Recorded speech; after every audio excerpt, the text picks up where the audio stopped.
Hey everyone, good morning, good afternoon, good evening, whenever you happen to click on this video. Welcome back to my channel.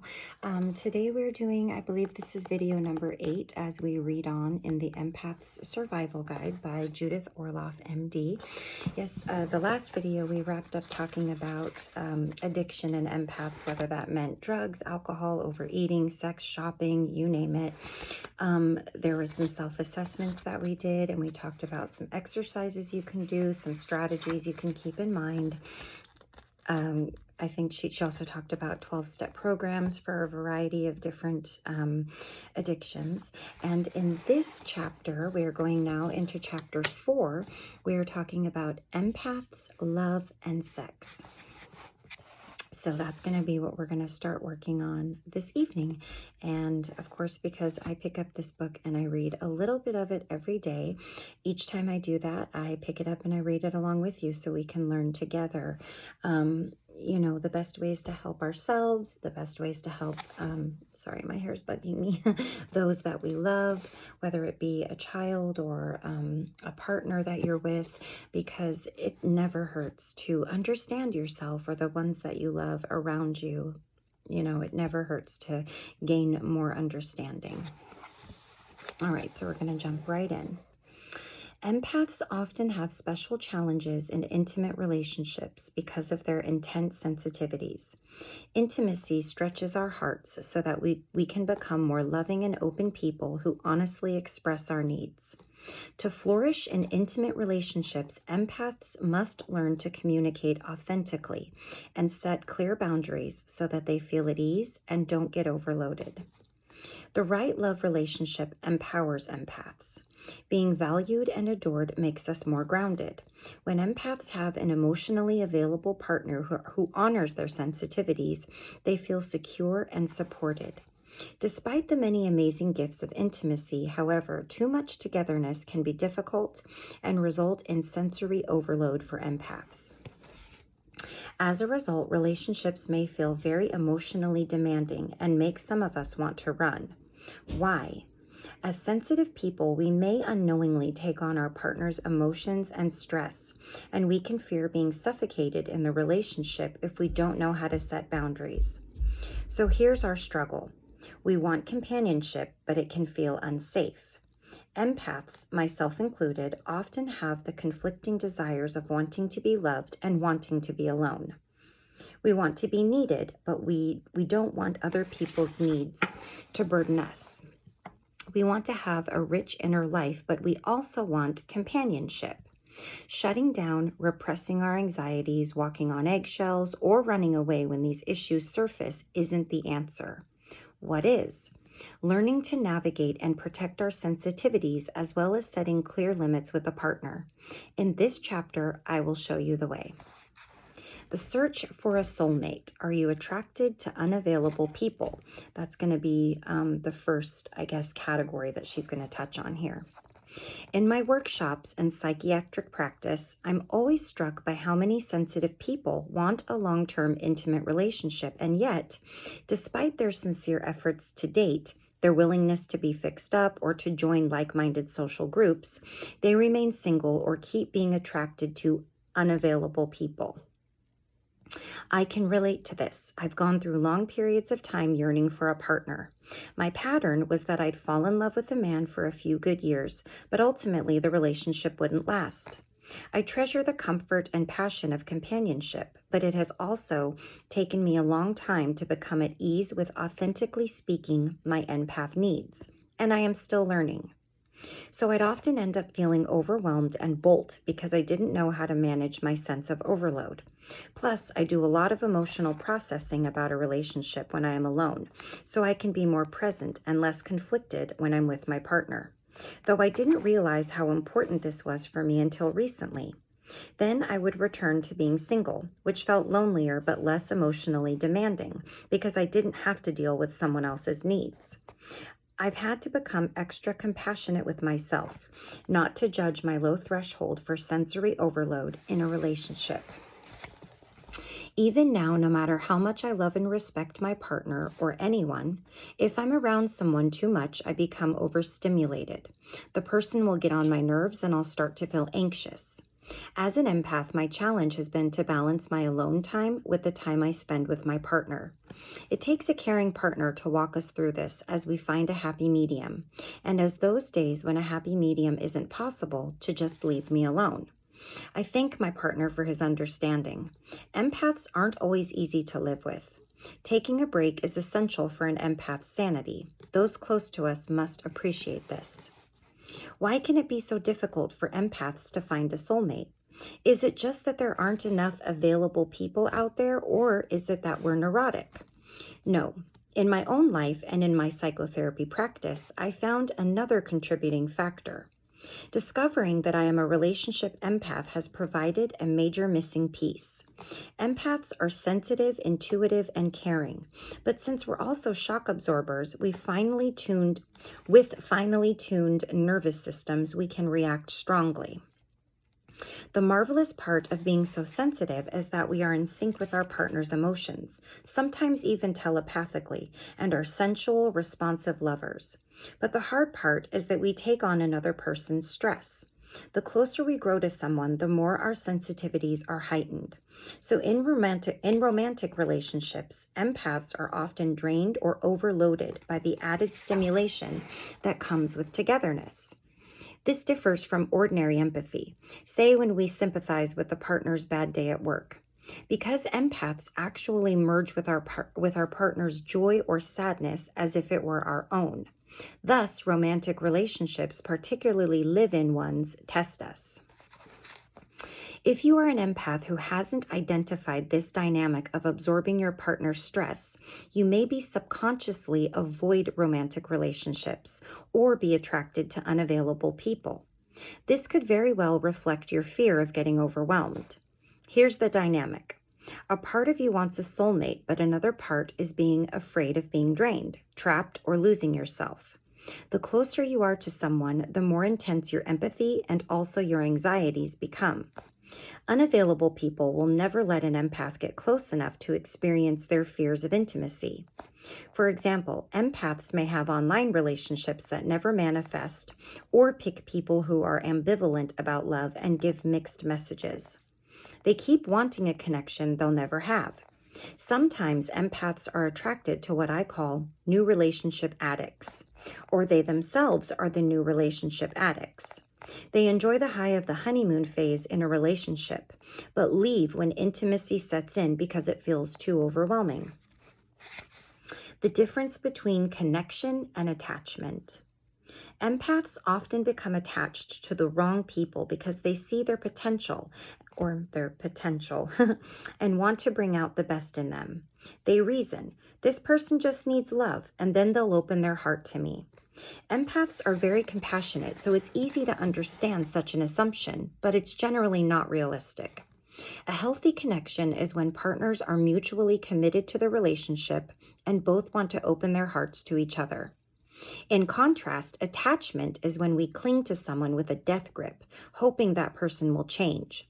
Attachments are dangerous because they can keep us linked to unavailable people or toxic relationships. If you are looking for intimacy, search out people who are excited to be with you. Some of my empath patients have felt a strong soulmate connection with someone, but then get confused when that soulmate isn't available and doesn't reciprocate their feelings. What these empaths are sensing is real, but the feelings might be from another time and place, as those who believe in past lives would say. Being together may not manifest in current time. The trap is when they become attached to the person and experience unrequited love. Time passes as they keep waiting for love to manifest, but it rarely does. The rule I teach my patients is that if a relationship is meant to be, it will definitely happen.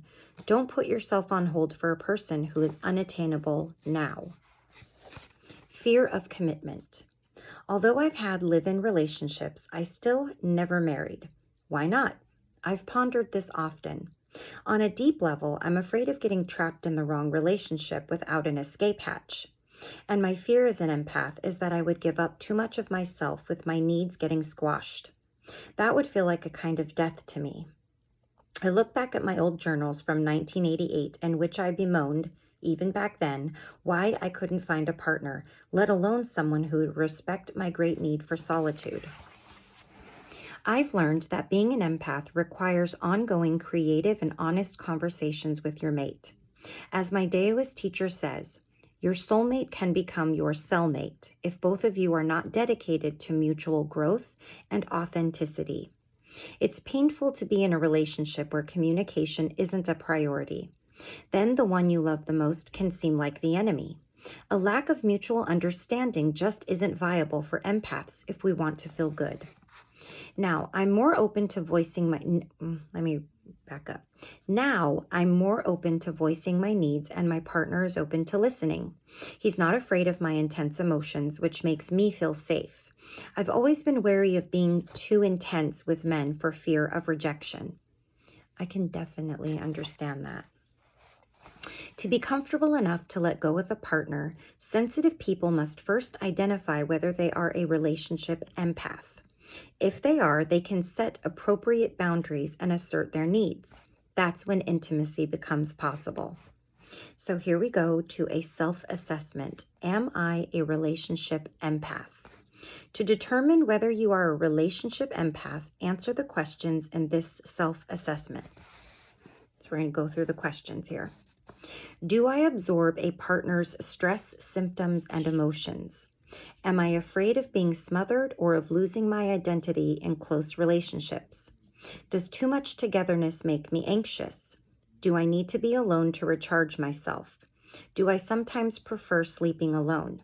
Am I annoyed by the sound of my partner watching television or talking on the phone when we're together? Are my feelings easily hurt? Do arguments make me ill or leave me exhausted? Do I have difficulty setting boundaries and asserting my needs? When my partner and I travel, do I prefer getting adjoining rooms? Here's how to interpret your answers. Answering yes to 1 to 2 questions indicates that you have some of the tendencies of a relationship empath. Answering yes to 3 to 6 questions indicates that you have moderate relationship empath tendencies. Answering yes to 7 or more questions indicates you have strong relationship empath tendencies and need to learn skills to manage your sensitivities in order to have a successful relationship. I'll have to go through that myself because, yeah, I haven't done that. See where I stand. Okay, choosing wisely, finding an emotionally compatible partner. Once you recognize that you are a relationship empath, you are ready to remove the obstacles to finding a nurturing partnership. Where do you start? Be prepared to reinvent what it means to be a couple and to release old stereotypes of what a marriage or being with an intimate partner looks like. In a soulmate relationship, both people are dedicated to their own and the other's growth. A soulmate isn't perfect, and we can have many over a lifetime. My Daoist teacher says that when choosing who we get involved with, we must decide which set of problems we're most okay handling, because we all come with our stuff, right? But whether a relationship lasts 2 months, 2 years, 2 decades, or a lifetime, it has the ability to teach us to open our hearts and heal wounds in ourselves. Empaths and their partners must decide how much time they want to spend with each other to make sure they are compatible. I have a patient who just spends the summers and holidays with her partner, which works out well for them because their kids are out of school then as well. Some couples prefer long-distance relationships and are happy to see each other on weekends. Some of my empath patients like being married to doctors, lawyers, pilots, or someone who frequently travels so that they can have more alone time or with their friends. Time with their friends, I guess. It's often overwhelming for empaths to be with someone who works at home if they're at home too. Also, empaths like their partners to lead full lives with friends, hobbies, time for exercising, and other interests. Otherwise, empaths can be depleted if they are their partner's only significant contact. The hours spent away from an empath are often the saving grace of the relationship. There is no right or wrong about the amount of time partners spend together. I wholeheartedly urge you to find an arrangement that is most comfortable for you. Who makes the best partners for empaths? In my book, Emotional Freedom, I discuss 3 main emotional types that people fall into, though some of us are a mix. Knowing your soulmate's type provides insight into your interactions with each other. It will also help you master your emotions instead of simply reacting when your partner pushes your buttons, which soulmates are known to do. Mastering your emotions doesn't mean repressing your feelings or experiencing them less. Rather, it's about finding balance, healing your weak spots, and maximizing your strengths. So how do you find a partner who is compatible with you? Empaths feel a soul connection with someone that's more about energy than words. Be aware of the way you relate to a person's energy. Notice whether the person's words match their energy. Or is something amiss? Are you shutting down for no apparent reason? Empaths often freeze around inauthentic people. Is your intuition saying to be careful or that something doesn't feel right? If you have doubts about whether a person's words, actions, and energy are congruent, go slowly. Do not give your heart to people unless they show themselves to be worthy of your love. Keep intuitively tuning in to find out who that person really is. What kind of person is the ideal match for empaths? This depends on your temperament and needs. You must determine what type or mixture of types you prefer and will be most compatible with over time. Each of the types listed below can be extroverted or introverted. So now we're going to talk about, I guess, a few types. So type number 1, the intellectual or intense talker. Intellectuals are astute analyzers who are most at home in their mind. They see the world through logic and rational thought. Known for keeping calm during a conflict, they often avoid their emotions, don't easily trust their gut, and are slow to participate in lighthearted or sensual activities. Intellectuals make good partners for certain empaths because their sense of logic complements and anchors the empath's emotional intensity. Tips to help an empath communicate with an intellectual. So if you are with an intellectual or that's the type that you're drawn to and you want to keep that going, here are some tips. Ask for help. Intellectuals love to solve problems. Be very specific about ways they can assist you with a problem or task. Then they will know exactly how to help. Mention only one issue at a time. Intellectuals can get thrown off by too many unfixable emotions. For instance, tell your partner that as an empath, you need alone time after a busy day to recharge yourself.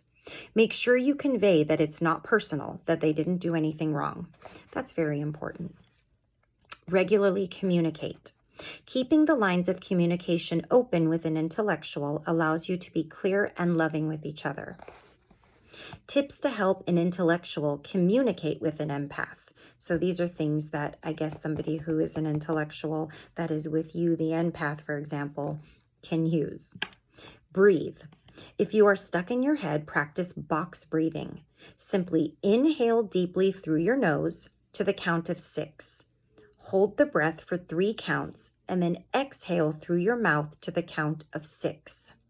Repeat this a few times. It will relax you, quiet your thoughts, and make you more present with your empath partner.